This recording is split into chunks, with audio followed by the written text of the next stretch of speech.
నమస్తే, నా పేరు డాక్టర్ నీరజ. నేను గుంటూరులో నీరజ న్యూరో కేర్లో కన్సల్టెంట్ న్యూరాలజిస్ట్ అండ్ పార్కిన్సన్ స్పెషలిస్ట్గా వర్క్ చేస్తున్నాను. ఈరోజు నేను చెప్పాలనుకుంటుంది ఆడవారిలో ప్రత్యేకంగా వచ్చే కొన్ని దీర్ఘకాలిక నొప్పుల గురించి అన్నమాట. చాలామంది 45 సంవత్సరాలు దాటిన వారిలో నొప్పులు చెప్తూ ఉంటారన్నమాట. భుజాల నొప్పులు, నడుము నొప్పి, మోకాళ్ళ నొప్పులు, తొడల నొప్పులు, పిక్కల నొప్పులు, మడాల నొప్పులు, ఇట్లా ఎన్నో చోట్ల నొప్పులతో వస్తూ ఉంటారు. ఆ వయసు మగవారితో పోల్చుకుంటే ఆడవారిలో ఇవి ఎక్కువగా వస్తూ ఉంటాయి. దీనికి మొదటి కారణం ఏంటి అంటే, మామూలుగా 45 కట్లా మెనోపాజ్ రావడం స్టార్ట్ అయ్యింది, అంటే పీరియడ్స్ ఆగిపోతాయి.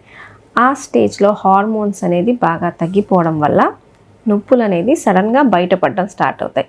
ఇప్పుడు ఆగిన తర్వాతనే కాదు, ఆగటానికి 1-2 సంవత్సరాల ముందు తర్వాత ఇది చాలా బాగా ఇబ్బంది పెట్టింది అనమాట. ఇట్లా కాకుండా కొంతమందిలో 20 ఏళ్ళకి 30 ఏళ్ళకే గర్భసంచి తీయించుకున్న వాళ్ళు ఉంటారనమాట, వేరే కారణాల వల్ల. వీళ్ళలో అయితే ఇంకొంచెం తొందరగానే స్టార్ట్ అవుతాయి నొప్పులు అనేది.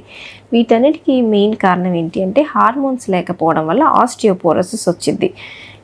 ఎముకలన్నీ బాగా వీక్ అయిపోతాయి. దాంతోపాటు వాటిని సపోర్ట్ చేసే కండరాలు ఇవన్నీ కూడా వీక్ అవడం వల్ల ఈ నొప్పులు అనేవి వస్తాయి. ఇది 45లో స్టార్ట్ అయినా వీటి పునాది ముందే పడి ఉంటుంది, మెల్లమెల్లగా పెరిగి బయటపడతాయి అన్నమాట.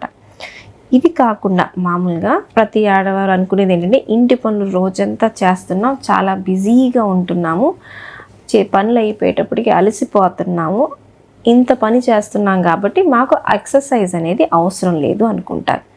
కానీ అది కరెక్ట్ కాదు. ఇన్ని ఇంటి పనులు చేసుకున్నా సరే, ఒక 2 స్టేర్స్ మెట్లు ఎక్కమని అడగంగానే రొప్పుతూ ఉంటారనమాట. ఎందుకు అంటే, ఇంటి పనులు మనం వాడే కండరాలు చాలా తక్కువ, దానివల్ల మనకి ఎక్సర్సైజ్ అనేది అవ్వదు. సో మనం ఇంటి పనులు చేసుకుంటున్నా సరే రోజుకో గంట ఎక్సర్సైజెస్కి మాత్రం తప్పకుండా పెట్టుకోవాలి.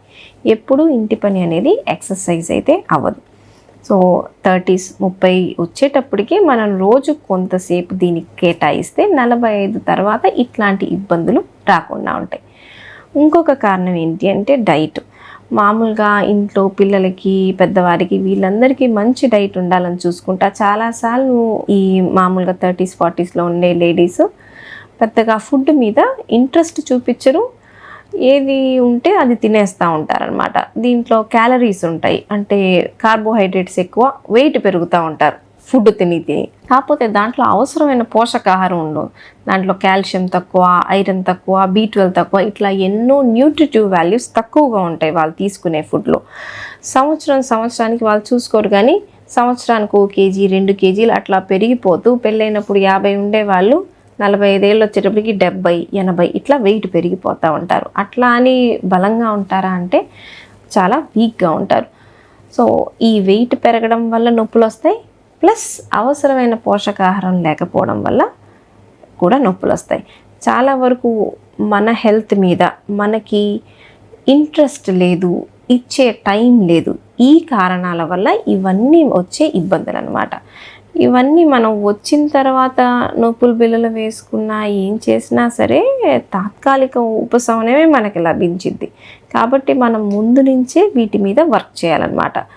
30s వచ్చేటప్పటికల్లా డైట్ ఎట్లా తీసుకుంటున్నాం, ఎక్సర్సైజెస్ చేస్తున్నామా లేదా, ఎంత టైం మన బాడీకి మనం ఇస్తున్నాం అనేది జాగ్రత్తగా చూసుకుంటే వయసు పెరుగుతున్నా సరే హెల్తీగా, యాక్టివ్గా ఉండొచ్చు అన్నమాట.